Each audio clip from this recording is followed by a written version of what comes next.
بسم اللہ الرحمن الرحیم. سال دوم کے اسٹوڈنٹس، آج آپ کا لیکچر نمبر 20 ہے. مناقب عمر بن عبدالعزیز میں سے پیراگراف. عمر بن عبدالعزیز رضی اللہ تعالیٰ عنہ اکثر عیسائیوں اور یہودیوں کے ہاں مہمان ہوتے تھے، لیکن ان کے کھانے کی قیمت دے دیا کرتے تھے. مولانا شبلی نعمانی رقم تراز ہیں کہ حضرت عمر بن عبدالعزیز بارہا اپنی ریاست میں آباد عیسائیوں اور یہودیوں دونوں اہل کتاب ہیں. اسلامی ریاست میں بطور اقلیت ذمی رہائش پذیر تھے. خلیفہ وقت کو ان کے حقوق کا بھی خیال رکھنا ہوتا تھا. ان کی مشکلات کو جاننا اور اس کا حل کرنا بھی ضروری تھا. اس لیے خود چل کر ان کے پاس جاتے تھے، ان کے مہمان بنتے تھے.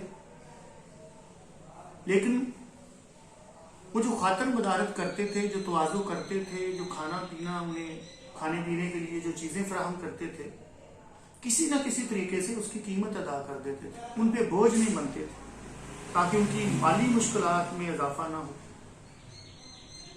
وفات کے وقت اپنے مقبرے کے لیے جو زمین پسند کی وہ ایک عیسائی کی تھی. جب ان کا آخری وقت قریب آیا تو انہوں نے اپنے دفن ہونے کے لیے، اپنے مرکز کے لیے، اپنے مزار کے لیے، اپنی قبر کے لیے جگہ کا انتخاب کیا. اور وہ زمین، وہ جگہ ایک عیسائی کی ملکیت تھی. اسے اپنے پاس بلایا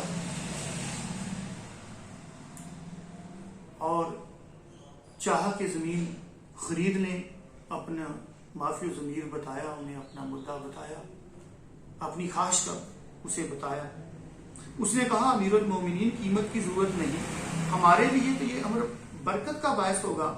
لیکن انہوں نے نہ مانا اور 30 دینار دے کر وہ زمین خرید لی. جب عیسائی کو اس بات کا پتہ چلا کہ عمر بن عبدالعزیز اپنی قبر کے لیے اس سے جگہ خریدنا چاہتے ہیں، اس نے کہا کہ امیر المومنین میں آپ سے قیمت نہیں لوں گا.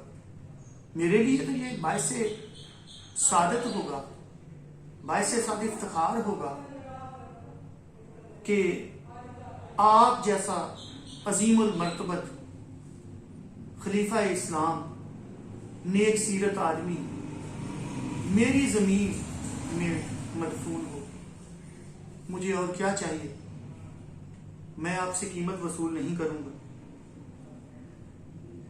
لیکن آپ نے اس کی یہ بات تسلیم نہیں کی اور اس زمین کی جائز قیمت اس دور کی زمین کی قیمت کے مطابق 30 دینار، جو اس وقت سکہ رائج الوقت تھا، سونے کے سکے، وہ اس کو ادا کر کے زمین خریدے. کیونکہ وہ تو ناجائز جو قابض تھا اپنا خاندان جن زمینوں پہ، وہ بھی انہوں نے عام لوگوں کو واپس کر دی. تو پھر آخری آرامگاہ کے لیے وہ کیوں کر یہ کام کر سکتے تھے کہ کسی سے ہدیہ تن، تحفہ تن یا پیسے خریدے. انہوں نے قیمت ادا کی. اس سے ان کے کردار کی جو پختگی ہے اس کا ہمیں پتہ چلتا ہے، جو آخر وقت تک برقرار رہی. ایک واقعہ چھوٹا سا میرے ذہن میں آ رہا ہے کہ ایک دفعہ ان کی زوجہ محترمہ نے کھانے کے وقت ان کے سامنے کھچڑی رکھی، چاولوں کی بنی، جو انہیں بڑی پسند تھی، بڑی مرغوب غذا تھی خلافت سے پہلے. انہوں نے اپنی زوجہ سے پوچھا کہ ہماری آمدن تو اب بہت کم ہے، اس میں تو یہ کھچڑی تیار نہیں ہو سکتی، تو آپ نے کیسے تیار کر لی؟ تو انہوں نے کہا کہ تھوڑے تھوڑے پیسے میں نے بچا کے کئی دنوں کی دگ و دو کے بعد آپ کی پسندیدہ جو ہے وہ چیز تیار کی ہے تاکہ آپ خوش ہو کے کھائیں. کھائے بغیر اٹھے، بیت المال کے خزانچی کے پاس گئے اور اپنی تنخواہ میں اتنی کٹوتی کروا دی جتنی بیگم صاحبہ نے بچت کی تھی۔ اسی طرح سے جب وہ رات کے وقت امور سلطنت اپنے گھر میں بیٹھ کے سر انجام دے رہے ہوتے تھے تو سرکاری چراغ جلاتے تھے، جس میں حکومت کے پیسوں سے، بیت المال کے پیسوں سے، خزانے سے وہ تیل اس میں ڈالا ہوتا ہے۔ لیکن جیسے ہی کوئی ذاتی ملاقات کے لیے کوئی آ جاتا تھا تو وہ اس چراغ کو بجھا دیتے تھے اور ذاتی چراغ جو ہے جس میں اپنی جیب سے تیل ڈالا ہوتا تھا اس کو جلا لیتے تھے۔ ایسے لوگ کہاں ملیں گے؟ مقدور ہو تو خاک سے پوچھوں کہ اے لائیں، تو نے وہ گنج ہائے گرام آیا کیا؟ عمر بن عبدالعزیز کی حکومت و سلطنت کا اصل اصول مساوات اور جمہوریت۔ شبلی فرماتے ہیں کہ حضرت عمر بن عبدالعزیز جو بنو امیہ کے 8ویں فرمان روا اور جنہیں 5واں خلیفہ راشد قرار دیا گیا، ان کی حکومت کا اصل اصول، حقیقی اصول مساوات تھا، برابری تھا، سب کے یکساں حقوق، خلیفہ وقت سے لے کے ایک عام مسلمان کے، حتیٰ کہ اقلیت کے ذمہ جو ہیں ان کو بھی ہر طرح کی مذہبی، معاشی آزادی، بات کرنے کی آزادی اور جمہوریت۔ بظاہر ایسے لگتا ہے کہ جیسے جو جمہوریت ہے وہ بعد کی دین ہے اور یہ برطانیہ سے اس کا آغاز ہوا اور عوام کی حکومت عوام کے لیے، عوام کی امنگوں کے مطابق حکومتی فیصلے۔ لیکن اسلامی جمہوریت اور مغربی جمہوریت میں بنیادی فرق۔ مغربی جمہوریت میں اکثریت کی رائے کا احترام ہے، دو بیوقوف ترین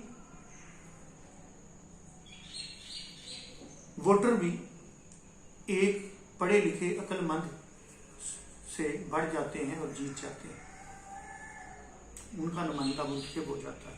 جیسے اقبال نے کہا تھا کہ جمہوریت ایک طرز حکومت ہے کہ جس میں بندوں کو گنا کرتے ہیں، تولا نہیں کرتے، لیکن اسلامی جمہوریت میں بندوں کو تولا کرتے ہیں، عوام اس کو منتخب کرتے ہیں جو سب سے زیادہ متقی اور ان پر حکم چلانے کا اختیار صحیح طرح سے استعمال کرنے والا۔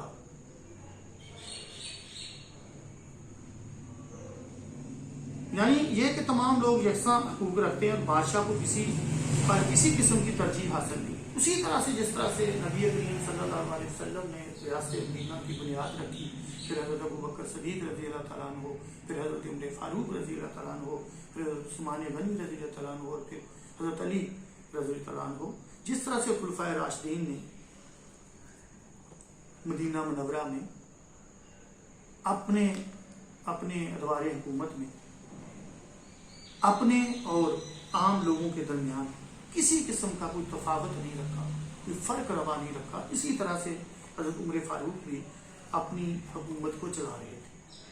صرف ملکی امور میں نہیں بلکہ معاشرت اور ذاتی زندگی میں بھی عمر بن عبدالعزیز رضی اللہ عنہ اس کا لحاظ رکھتے تھے۔ صرف وہ امور سلطنت چلانے کے لیے یا ریاستی امور میں ہی مساوات قائم نہیں رکھتے تھے، بلکہ وہ پوری جو اس دور کی ریاست میں جتنی وہ معاشرتی زندگی ہے لوگوں کی، اس میں بھی اور ذاتی زندگی میں بھی انہوں نے اس اصول کا ہر صورت لحاظ اپنی اولاد، اپنے خاندان میں، اپنے عزیز و اقارب میں، اپنے ارد گرد بسنے والے لوگ اور پورے معاشرے میں